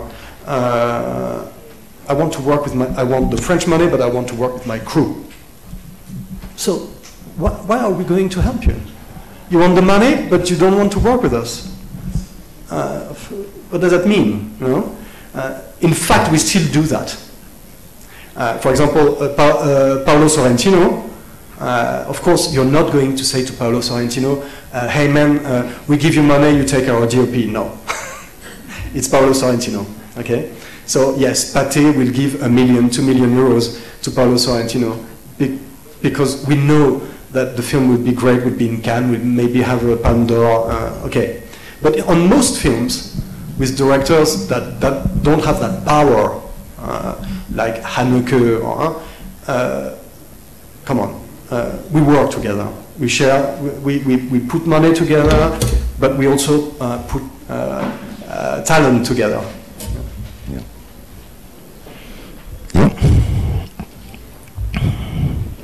Time for questions. Go ahead. This is the last moment we share together, so take advantage of that and ask as many questions as possible. Okay. My question is, how do you make sure that stakeholders conform to this window release system? In the sense, is it a regulation or just a practice? It's an agreement, an agreement in the profession, the release window system. It's an agreement of in the industry, and the government puts a stamp on it. Yeah. And you have to follow it, of course. Yeah. And you have to follow this. Yes. This is why it's called media chronology. You have to follow that. Yeah. If you don't, this is a mess. I mean, you know, it's what Julia explained is that it makes sense. You first the theater, and then, you know, and video, pay TV. I mean, you have to put that in order.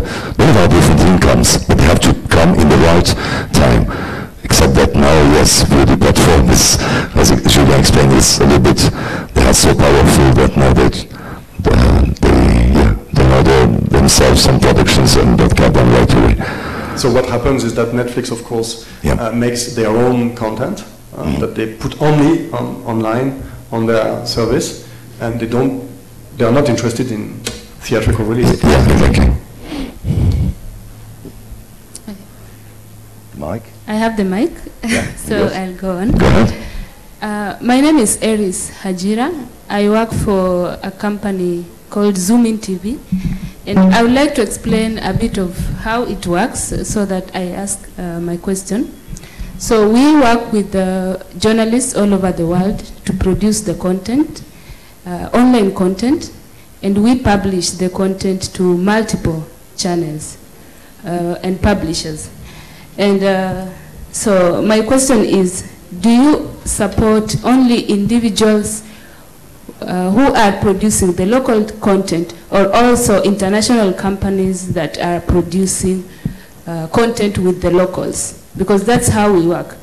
And the second one is, do you also fund short formats or only long formats? Because we produce short formats that is based on online platforms. Thank you. So we support all formats. Our priority as a French Film Fund is to support French production, but we are interested in international co-productions. So for a short film, it might be a Kenyan director with a short film project working with a French producer and a Kenyan producer. They have an agreement together, they make the film together, and we might, through a selective process, so put some money on a Kenyan short film. Same way for a feature Kenyan project.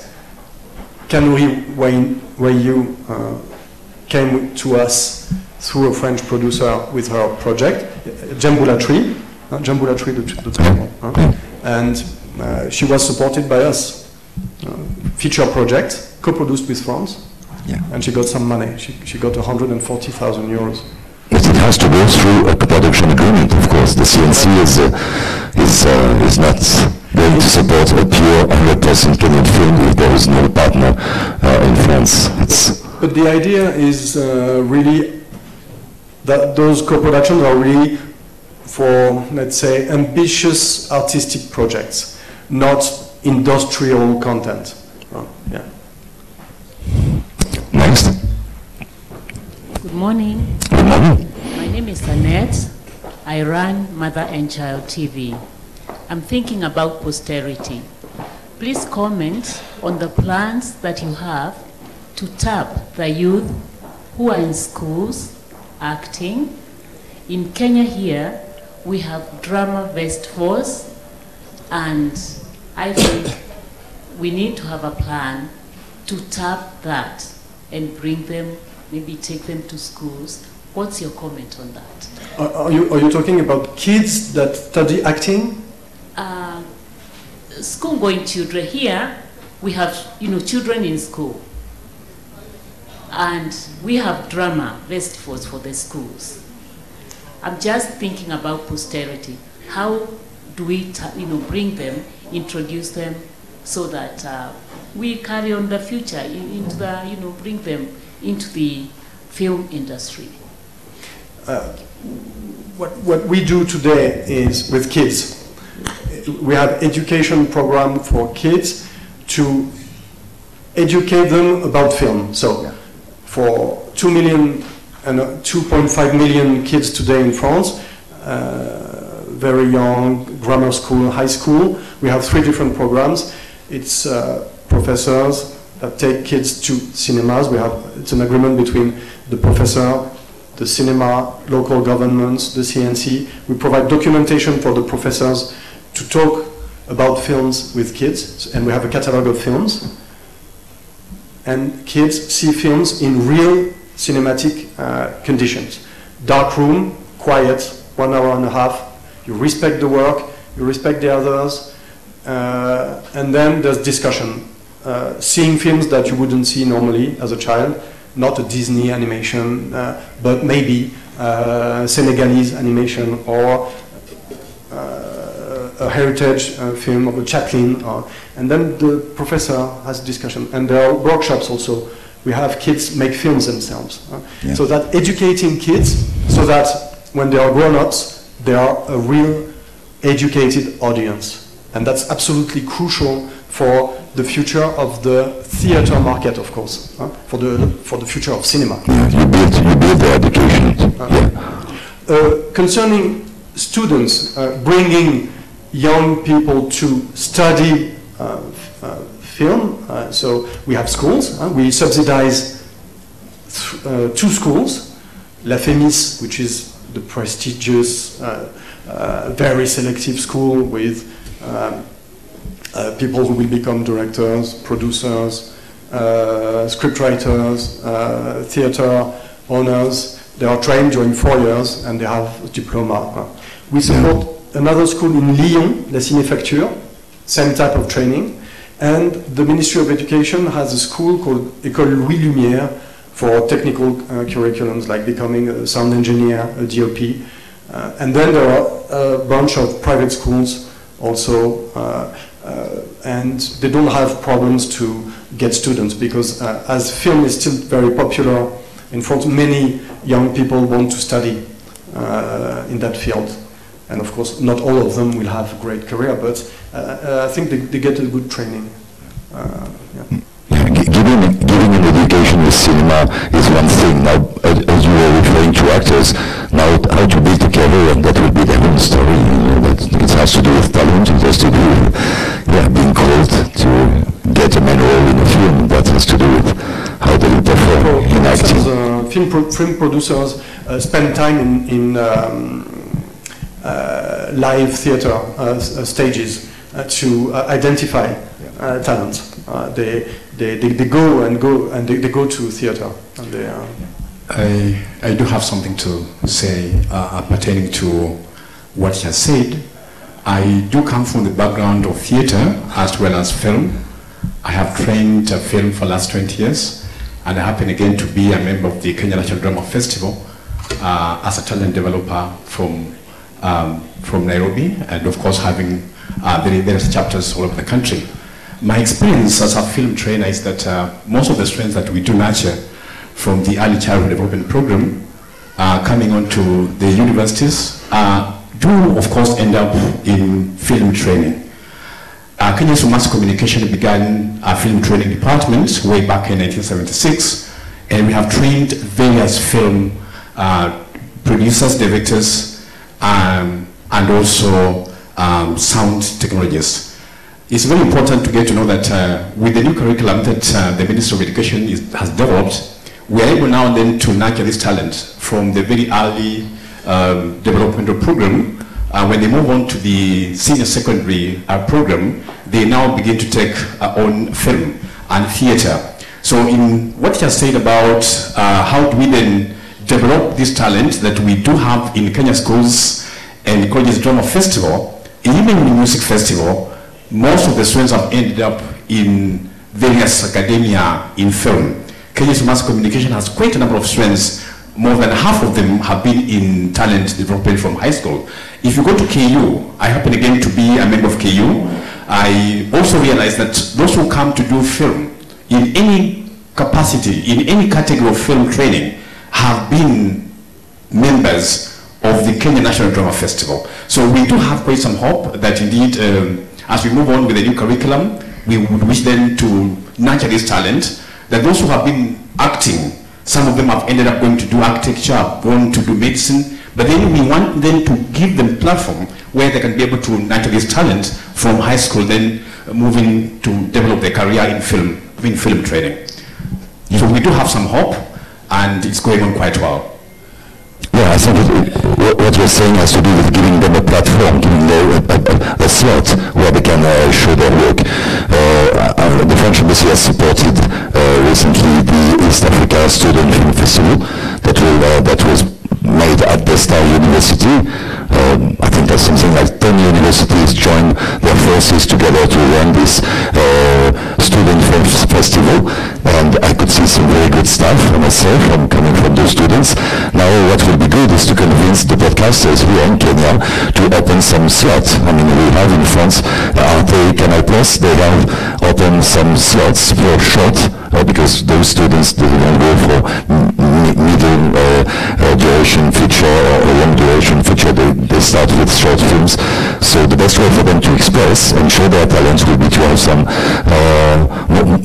maybe a festival dedicated to shorts, and some slots on TV as well. I don't think theaters can open to, sometimes also in France, sometimes you have some short movies that are screened before the long feature. It used to, it was a way that, but now not anymore really. But no, the main vector will be television. Yeah, television could give some slots to, to put the few short films together and give a chance for those directors to become known in a way. I would like to give the mic to Oliver, just if you let me, to Mr. Jim Shannon. Jim Jones, yeah, please. I wanted to find out at what point in the curriculum, both at primary and post-primary, do you infuse the film curriculum, and is it examinable? What projects do come forward, and what is the future of these projects for the students? It's optional. Study film at school. For teachers, it depends on their initiative. Are they interested or not? There's no obligation for teachers or schools to teach film. I would say, unfortunately, the national education is not convinced that it should be compulsory. So it's at the initiative of a teacher in a school.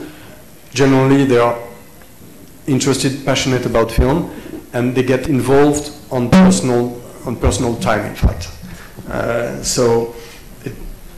And it's also why we don't have all kids covered by our programs. Only 10 to 12% today. We would like to have more kids educated on film, but today it really depends on the initiative of each professor to get involved in the program, and then we provide all that he needs. It's also good for theaters, those programs, because those 2.5 million kids that go see a film in a cinema 3 times a year pay their tickets at a very low price. It's morning screening, so it doesn't compete with commercial showtimes that generally start at midday. It's in the morning, but it's more revenue for the theater because it's 2.5 euros per kid for the theater. So it's also an interesting commercial partnership between schools and cinemas. I would like to just make a comment on what we're talking about, interesting kids. If I ask some of the people that are here from Kenya who are in the film industry where they were before they came into the film industry, you'll be surprised that their career is not, and their profession is not, film or acting or directing. Why is this? It's because when we grew up, growing up in Kenya, you have to be either a doctor, an engineer, a lawyer, or something that, you know, or a teacher in those days, but the teachers have become kind of non-existent in that category. And those were professions that made you a man or a woman in Kenya. Some of us have our own professions, but because of the love we have for the theater, the drama, the film, we branched off and came into this area. So we must be honest with ourselves as parents and as sisters and brothers to say to our kids, acting, film, drama, theater is just as good as being a doctor. However, we cannot convince them that that is true unless there is a chance for them to earn a living. Yeah, of course. So where do you draw the line? We are saying, just as recent as 2 weeks ago, a young man who admires me came and told me, when I told my parents that I want to go and act in a film, or I want to become an actor, the mother asked him, where is that going to take you? How are you going to be successful? And he said, Oliver Litondo is my model because he thinks that I'm successful. I don't know if I am. That's questionable. So there is where our problem lies. We grow up being told you are a failure if you are a musician, if you are an actor, if you are a dancer, if you are not a doctor and all those. So I would like to appeal to the Kenyan parents and sisters and brothers to start talking to their children and their brothers and sisters who are growing up. If they have a love for acting and for film, they should be encouraged. They should be told there may not be as much of money that you need to make as you would in the other professions, but there is a day that you will make this money. The son of my sister is a doctor. He wanted to go into films, but the parents told him, you go into films, you're not our son. So he went to study medicine. He went to the University of Scotland, Edinburgh, and did his medicine for 4 years. He came back with a medical degree and threw it at his parents and said, I'm going to do my films. Here is your doctorate degree, have it. So, you know, it is a question of us as parents encouraging the youth that want to come into drama and films, that there's an area, if you are interested, that you would be needed. So the buck, as they say, starts with us and ends with us. Do we want to do that? Well, sorry, we have to, sorry, Monique, remind me that we have to make a break, a tea break, shortly, 15 minutes, and then we will be back again to engage with many people. Can I just maybe give just a short answer Yeah. to Oliver's thoughts? Today in France, this is the same. Yeah. Parents would say exactly the same. Exactly the same. It's profoundly risky. We try to help artists. Aurélien described the type of not redundancy, but the way we give chômage, unemployment support for artists. It's a very specific area, so you do a certain number of hours on stage for a film, you generate rights, and you can have social welfare during a certain time, not acting because you don't have opportunities, and then resume your career, stop it, and this system is built precisely because it's so difficult to make a living, to have a regular career for actors, for technicians, etc. But nonetheless, even if you have a good agent, it's difficult for an actor to have a good career. So I think it's the same everywhere. Actually, especially because you work on freelance basis, you are never employed permanently. And for producers themselves, producers do not. Some producers manage to live with film, but many of them cannot. So they do commercials, they do video clips, and in Europe it's very often the case for a producer not to be a film producer, but first a commercial producer, and then when you can, you make a film.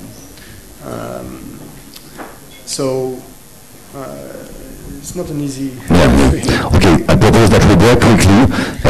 It's now 11:45. Let's break for maximum of 15 minutes, and then we come back and we can continue until, I don't know, until 12 something, and then we have the resolution time. No. Okay, we'll carry on with questions after the tea break. Okay, so thank you. Thanks to the panelists.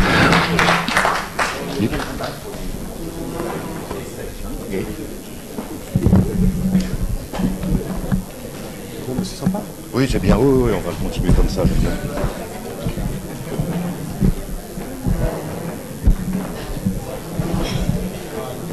Oh, the story is the same everywhere. Those artistic. Yeah.